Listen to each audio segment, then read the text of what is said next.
Ladies and gentlemen, boys and girls, all of my kings, queens, princes, and princesses, happy Monday. Welcome to NFC Now. I'm Julian Virgin, joining you here on this Monday evening as we prepare for NFC 153 this Friday, March 10th.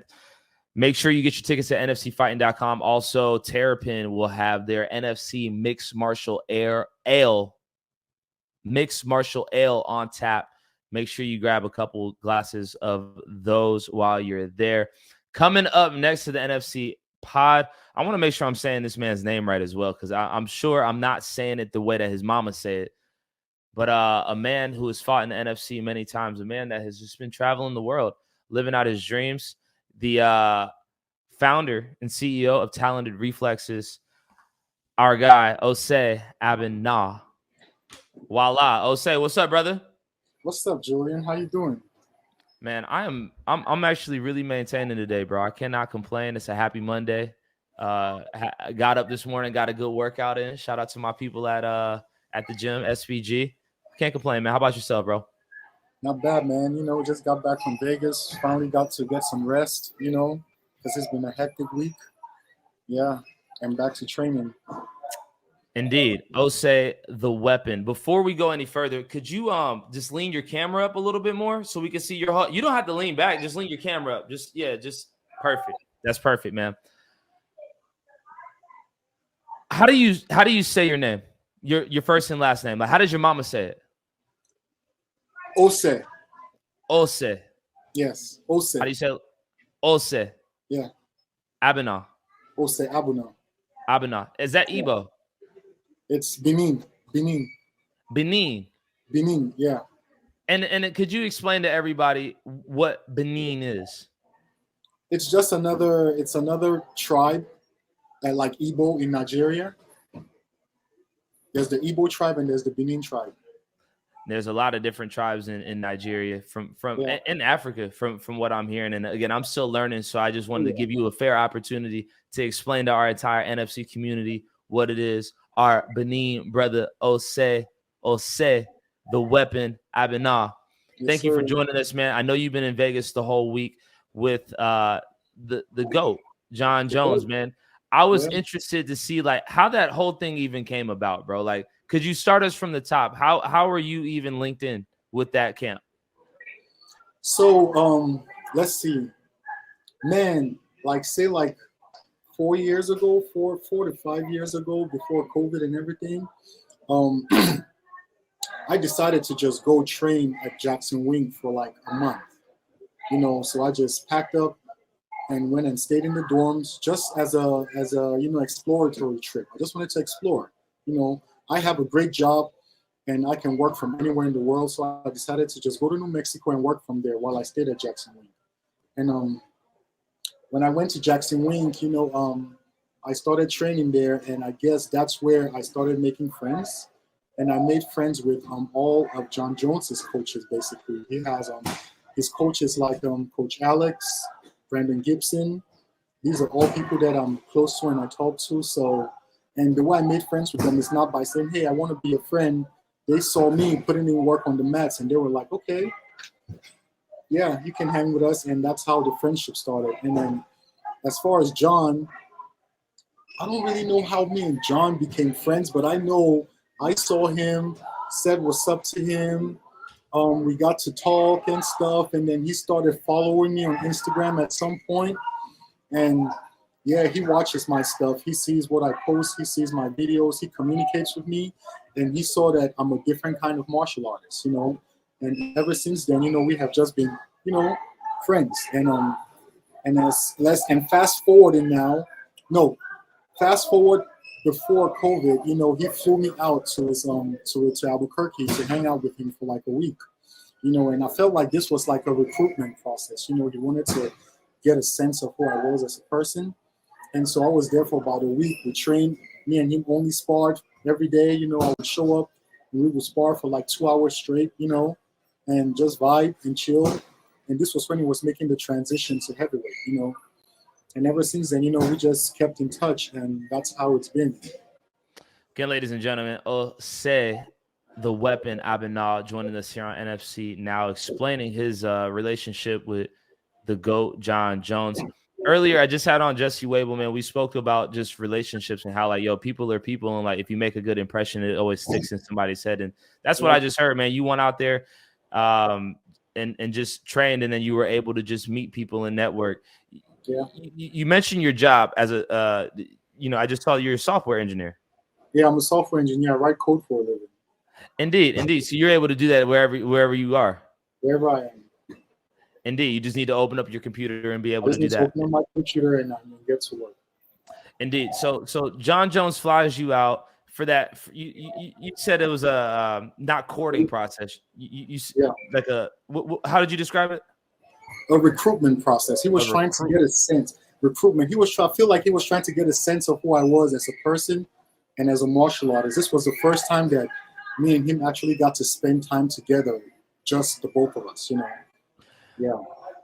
Obviously, we look at Jon as the GOAT, and now that you've been able to actually spend time with him, has he become like more human to you? Just a regular guy? Jon is a very regular guy. He's the most down-to-earth person you'll ever meet. He's a very humble human being. He is very, very religious, really believes in his religion and takes it very seriously.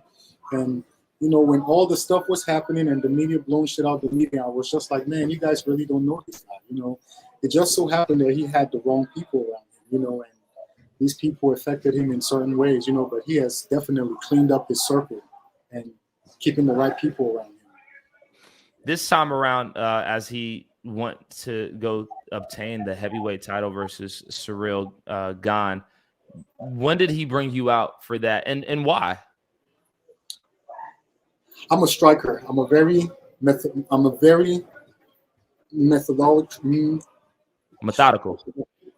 I'm a very skilled striker where I think a lot about what I'm about to do. Me and him have similar thought patterns when it comes to martial arts, and I feel like he brought me out because I represent what Gane does 100%. The type of fighter Gane is, that's the type of fighter I am. And just because, I have been talking to him on Instagram and giving him feedback on what I had been studying in terms of Gane once I heard the fight announced. I had been giving him feedback on the things to exploit, Gane's tendencies, and things that he can build options around, and he found those interesting and said he would try those out in training, and so we were supposed to connect throughout the entire training camp, but things happened that couldn't allow that to happen. But at the end of the camp, when he was going to Vegas, he reached out to me and said, hey, I want you in Vegas with me for this fight week. And I was like, say less, champ, and pack my bags, and I was in Vegas, How'd that feel to have Jon Jones like hit you up and be like, yo, I want you out here with me? Yo, it was surreal, man. I talk to Jon, but every time he communicates with me, it's always so fucking like, weird, and just unreal. But yeah, the text came through at like 3 a.m. in the morning, right? So I'm sleeping and I just get this text and I'll just see it's the champ saying, hey, I need you in Vegas with me for fight week. And I'm like, say less, champ. I'm there. I can't wait. I'll be there when you need me. Yeah. So yeah, that's how we happened. And but we were training the whole time. We were putting in work behind the scenes. We were putting in. See, one thing I'm good for when it comes to martial arts training is I see a lot of mistakes that people make in terms of training where they just routinely do the same things over and over. They don't really train for fighting, And what I do is I like doing simulation training. And simulation training means that we have to bring out what our opponent does and build options around it, Yeah, Indeed, and that's what we do. Yeah, so y'all really got to work, man, and you were able to just be around like that energy, the fight week energy, man. As a competitor yourself, man, what did you learn just being in that environment, especially with the media and the attention just around Jon? Like this was a massive fight. Like, what did you learn just kind of like watching Jon Jones move and just being in it yourself? So I learned that, first of all, cutting weight sucks because it affects you during fight week. And since Jon didn't have to cut weight this time, he was in the best mood ever, every time. He was handling the media, meeting with the fans, and everything else with a great vibe and energy, because he wasn't starving, he wasn't thirsty, he wasn't, depleted of of things that he needed in his body. So I learned that it's very important to be at the weight that you're very comfortable at.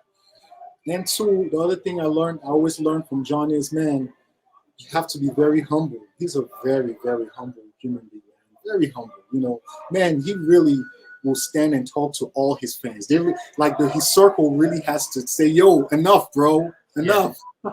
Yeah. But yeah, he's a really humble and great human being, man. He really is. You talked about just how that relationship came about. I'm assuming that while you're out there, you were forming more relationships, man. Like on a personal level, like what kind of seeds did you sow while you were in Vegas this past week with Jon Jones and his entire camp? Oh man, dude, I sowed so many seeds. So Jon, again, this speaks to who Jon is as a person. So he had 4 of us as his training partners out of 400 people that applied to do this stuff. He got just 4 of us. And the 4 of us he handpicked, and he brought us together to form a bond because he plans on keeping us as his training partners. And it was me, Walt Harris, Mike Rodriguez, and Maurice Green. These are all UFC guys, that fight for the UFC and PFL. So first, it was us getting to know each other and forming that bond. And second, it was us getting to form the bond with the coaches, which I already had a bond with the coaches because I know them, and so we just built the chemistry and maintained a really nice, good vibe and energy around him, which empowered him all the way into the fight. You empowered him all the way into the fight. You were able to also get some different looks, in training, I'm assuming, man. Like, you sparring against the champ. Does that give you any? I'm sure that gives you the utmost confidence. Like, no, I'm sparring with the heavyweight GOAT, and like I'm sparring with the one. Does that give you more confidence as you continue to grow in your career? Absolutely, absolutely. Whenever I spar with anybody, I try to bring my best martial arts self, and I know that's what gets me the friends that I have, the circle, because they really appreciate me for my skills and my passion of martial arts, and so yeah, it really is something that absorbs me, and it's something that I really obsess over, and it's what has gotten me to where I am today, in terms of mingling with the GOAT, It's not that I've fought 1,000 times like everybody else, I don't even have a professional MMA fight, but here I am hanging out with the GOAT and, exchanging knowledge, and he's bringing me in. So it's just my obsession with the art that speaks for itself, Indeed, ladies and gentlemen, Ose Abunaw joining me on NFC Now, show number 23, as we discuss his experiences with Jon Jones this past weekend. And we also discussed what's on the cusp for you, man. You said you haven't had a professional fight, but Jesse just kind of previewed or teased that he might have something in the works. Could you speak on that? Yeah, so Jesse reached out to my manager with Fighters Edge Management and offered a fight, and I was like, run it, People don't understand that I'm really good at jiu-jitsu. Like, jiu-jitsu is actually my first love, and I'm really good at it. I just decided to take a bunch of Muay Thai fights because I like striking. I really like striking, and I like outsmarting people on the feet. And if you've watched any of my fights, as you see, my opponents have a hard time getting to me. And but I also realized, talking with my head coach Amir Dadovich, that you really take, with the skills I have, I will take a lot less damage in MMA. Because in Muay Thai, I have always dealt the damage, but I still leave the fight with damage because I'm doing a lot of kicking and stuff, and I leave with my legs swollen. So in MMA, I'll definitely be taking less damage if I go out there and just submit people, or the 4-ounce gloves are really small, so I can really just go out there and just knock people out with my accuracy, Did he have a date for this fight? What's his name? Yeah. Let me see. Yeah, I have his name. Let me get my manager real quick. She's somewhere here. Okay, All right, look, it's cool. I just wanted to know a date. If you don't have the date just yet, I'm sure we'll find out. I know his name. I just forgot. No need for the name. I'm curious about the date. The date itself. Huh? What's his name? Leach something Leach. Something Leach, and the date though, like when it was going to take place. June 2nd. June 2nd. Okay, that should be really good at Monday Night Garage. Again, Ose Abunaw joining us here on NFC now. Now you have a son, correct? Yeah. Your son is going to be fighting in South Carolina. Yeah. Could you speak more on that, Matt? Because we see him at all the NFC fights, and every time he gets into the cage, he'll clean the cage. He'll be like, "Man, I can't wait to get in here. I can't wait to get in here. I can't wait to get in here." Could you speak on him? Do you follow him? Have you seen any of his? Have you seen him on Instagram? Nah, let me follow him right now. What's his Instagram? His Instagram is It's Devon. At It's Devon. It's just Devon Dorlier. Yeah. Follow him, and his profile will speak for himself. For itself. Follow him, but that's the next generation of fighters. That's the next generation. That's the updated version of a skilled martial artist, and keep a lookout for him. Yes. He'll be fighting Zion Hill on March 18th in Myrtle Beach, South Carolina. Yeah. When you watch your son compete, where are your emotions at?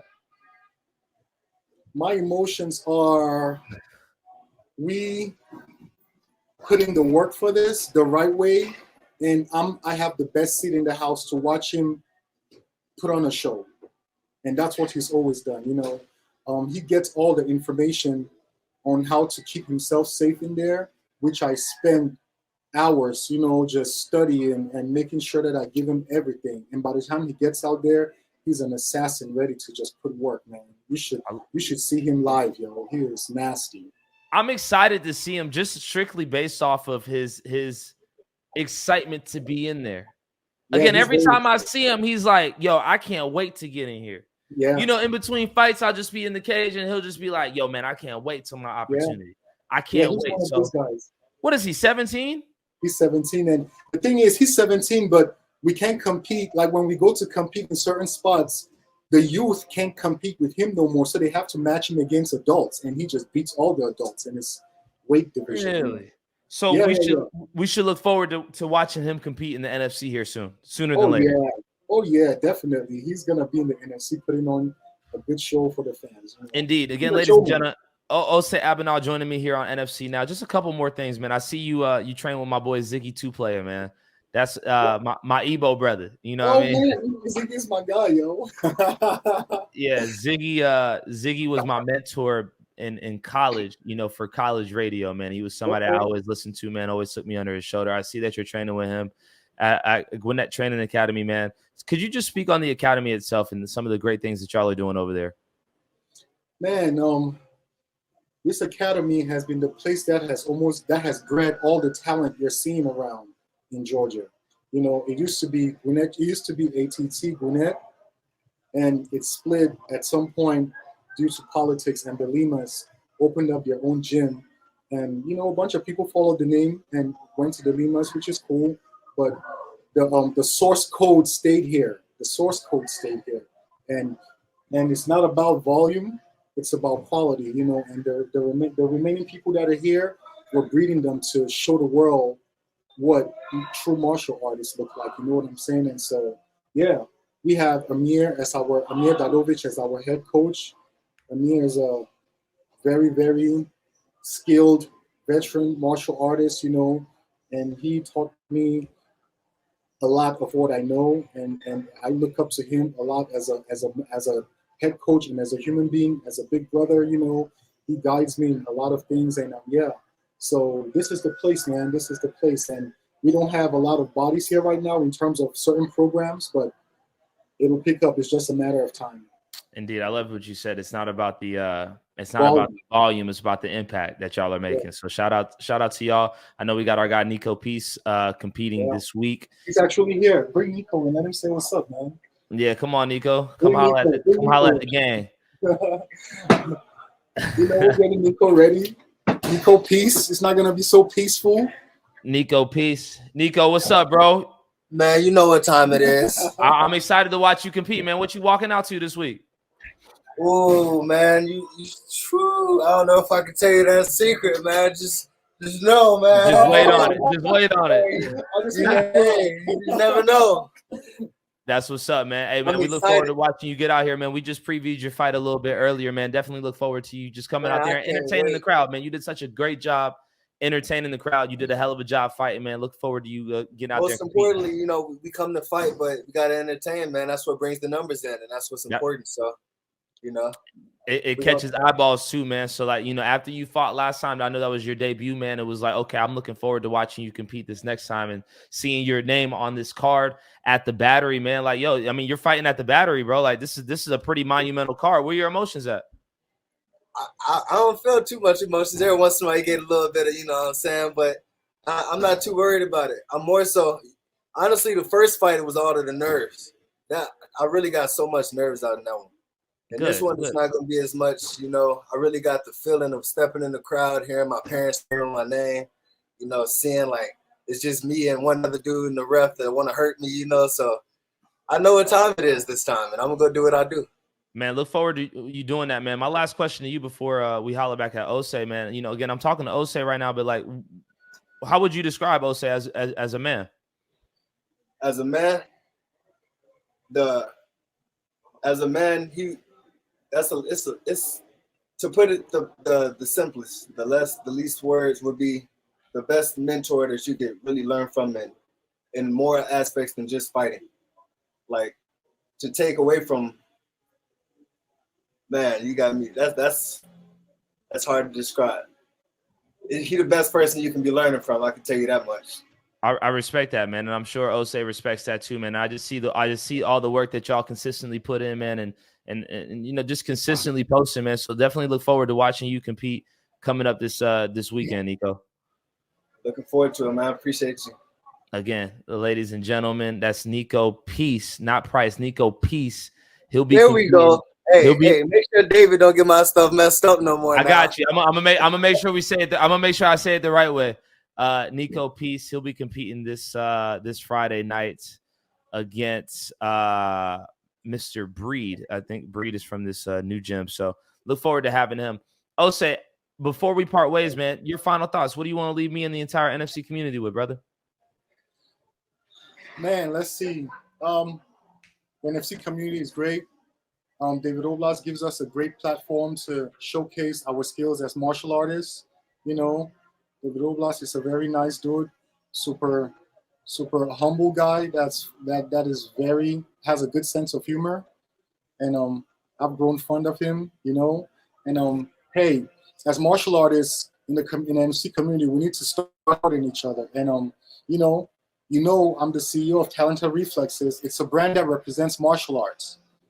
It represents, you know, solid fundamentals of being a martial artist. That's what the brand stands and symbolizes. It's not a name. It's not my nickname. It's not some cool stuff. You know, it's something that when you wear, people see, they're like, oh, this guy is probably a badass. You know, so hey, let's jump on it and get more support. You know, and blow this thing out there. You know, and know that it's our brand. You know, we all can put in a good force behind it. You know. Yeah, indeed. Talented Reflexes. Y'all definitely make sure you support a hustler, man. Maybe I can get a shirt here soon. You know, lace us up. You know what I'm saying? We support a hustler. You know, let me know how much. Let me know where I need to go. But I saw Nico and his Talented Reflexes hoodie. You know, we can make it happen. I gladly, you can place your advertisement right here, man. You know what I mean? Because you a good dude, Ose. You a good man. And I think Nico just spoke to that. And we could see, you know, just off of the strength that, you know, Jon Jones wants you in his team, man. I think that speaks a lot to who you are as a man, as a martial artist. And we look forward to watching you compete on June 2nd when that time comes. Look forward to your son getting out there competing on March 18th in South Carolina. And just look forward to you continuing just to be an amazing beacon and martial artist that represents martial arts here in Georgia, man. Ladies and gentlemen, that's Ose Abunaw. Yes. Hey, Respect, brother. You know it. You know it. My man DK Brewer just said Ose is a computer. Shout out to Ose. Yeah, shout out to Ose. Ose, you can tell how smart he is, man. My Nigerian brother.